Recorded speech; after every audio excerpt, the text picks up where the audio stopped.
साख बनाइए। मैं महसूस कर सकता हूं कि गांव में आसपास विचार कर रहे होंगे कि आसुरो रकड़ तो सुनतो तो है, हमारी वहां लोकल लैंग्वेज में बोलते हैं, मतलब ये बच्चा फरता ही रहा था, कुछ करता ही नहीं था, क्या है ये।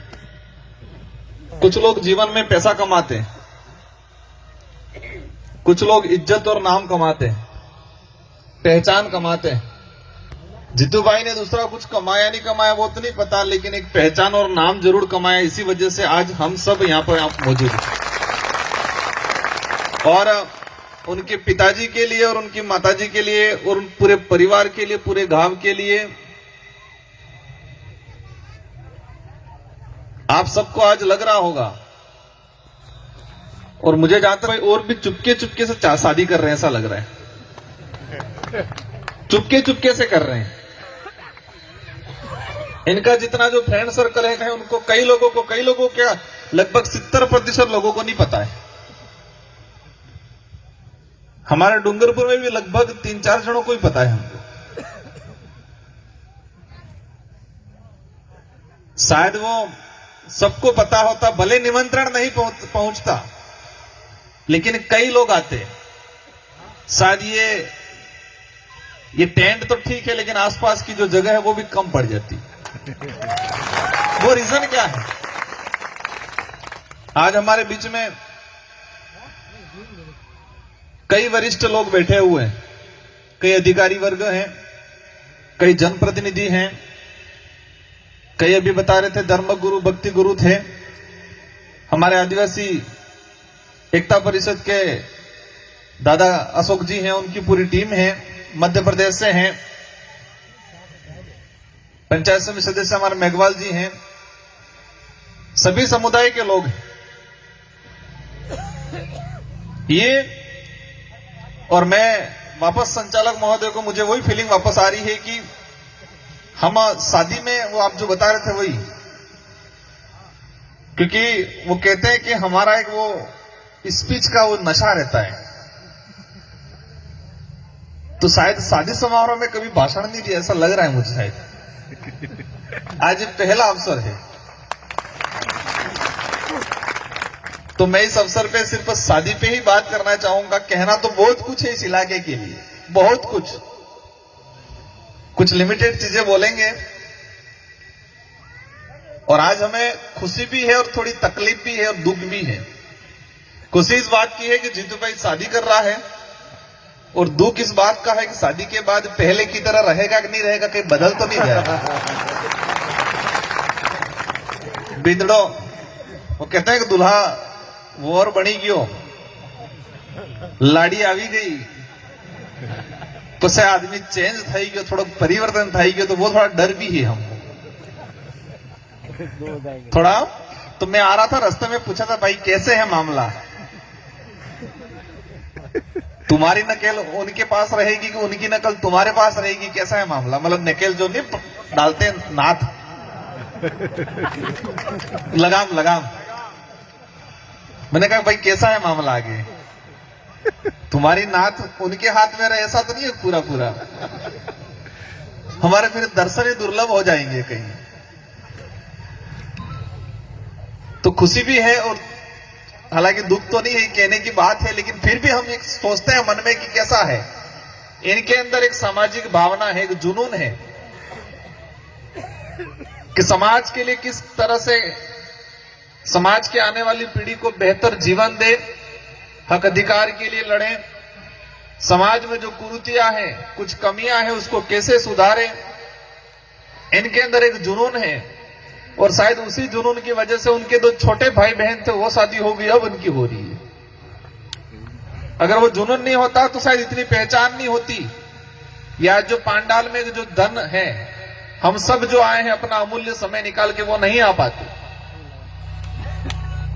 तो सारे जो युवा साथी हैं, मैं सबको ये नहीं कहूंगा कि सब जीतू भाई बन जाना, लेकिन कम से कम अपने परिवार के लिए, अपने गांव के लिए बेहतर विचारों के साथ, सोच के साथ काम करना है।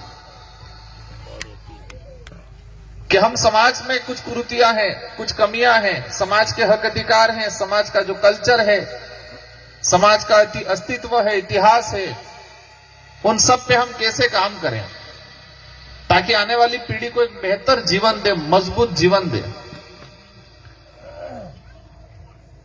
आज एक संजोग, एक परिवार की तरह हमारा, आज हम लोग सब लोग आए हैं मध्य प्रदेश से, गुजरात से, हर इलाके से। तो इस अवसर पे सामाजिक मुद्दों की अगर बात करें तो यहां पर जो वडील बैठे हैं, बड़े बुजुर्ग बैठे हैं, और यहां जोधपुर फलोदी के अंदर भी, साथ ही गंगानगर हनुमानगढ़ में भी एक इशू चल रहा है। राजस्व रिकॉर्ड में बिल है, जाति प्रमाण पत्र नायक से बने हुए हैं, कुछ साथी एससी हैं, एक भाई एसटी है, फिर बीकानेर के साथी भी आए हैं, वहां पर फिर अलग तरीका का इशू है। ये समस्या है, उसका समाधान तब होगा कि आपका कल्चर आपका जिंदा होगा। अगर आपकी पुरानी बाप दादों वाली परंपरा, रीति रिवाज, आपकी संस्कृति अगर जिंदा होगी तो आपका समाधान होगा अवश्य। वही इस समाधान का सबसे बड़ा आधार या सबसे बड़ी अगर वो कहे चाबी तो वही है आपकी संस्कृति। गुजरात में हुआ था ऐसे नैसे, लोग कोर्ट में गए, कोर्ट ने डायरेक्शन दिया, जाने वालों ने कहा कि हम ट्राइबल है, ट्राइबल का सर्टिफिकेट चाहिए। तो कोर्ट ने डायरेक्शन दिए कि ट्राइबल का कल्चर मापदंड दिए 7-8 बना के कि इस मापदंड में खरे उतरे कि नहीं उतरे। तो मापदंड में खरे नहीं उतरे। तो जो गंगानगर, हनुमानगढ़ और साथ ही फलोदी और बीकानेर से जो साथी आए हैं अभी, जो मुझे बता रहे थे, अगर इस लड़ाई को लड़ना है तो आपका कल्चर आपको जिंदा रखना है। और वही कल्चर मैं दिला पाऊं या नहीं दिला पाऊं आपको न्याय, लेकिन आपका जो कल्चर है वो आपको न्याय जरूर दिलाएगा आने वाले समय में। साथ ही यहां पर मैं जैसे एयरपोर्ट पे उतरा था, एक बुजुर्ग दादा याद मिले मुझे। उन्होंने कहा, मतलब बुजुर्ग नहीं थे, 55-60 साल की एज थी। उन्होंने कहा कि मैंने मेरे पिताजी का मृत्यु भोज नहीं किया।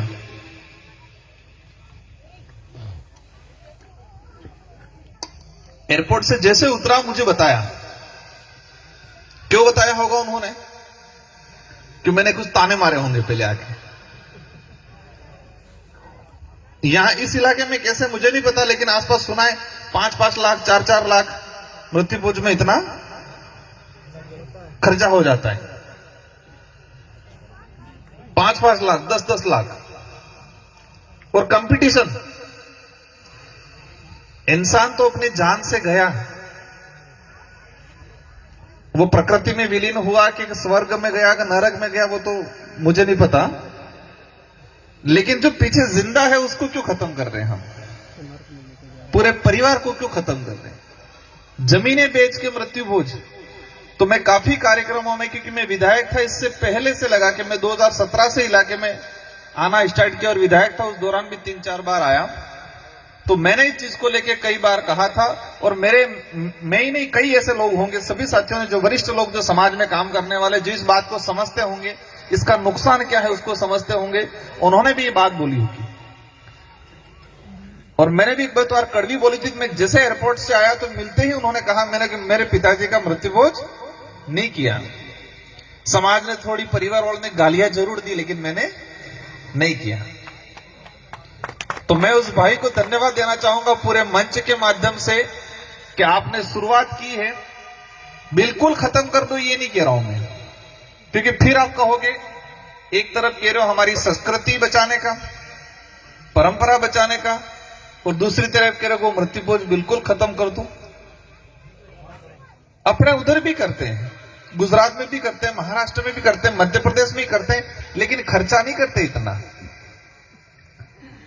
एक लिमिटेड चीज जो जरूरत है हमारे कल्चर या हमारे जो विधि विधान है उसको अपनाने का जरूरत है, उसी में कर लो। बाकी 6-7 लाख 8 लाख रुपया खर्चा करके जमीन गिरवे, जमीन बेच के मृत्यु भोज वाला अपन को नहीं करना चाहिए। सेकंड चीज, रिजर्वेशन की जब बात आती है तो इस इलाके में जो डीटीएस की जो डिमांड चल रही है, जब मैं विधायक था उस दौरान एक बार मैंने विधानसभा में अवश्य उठाया था इस बात को।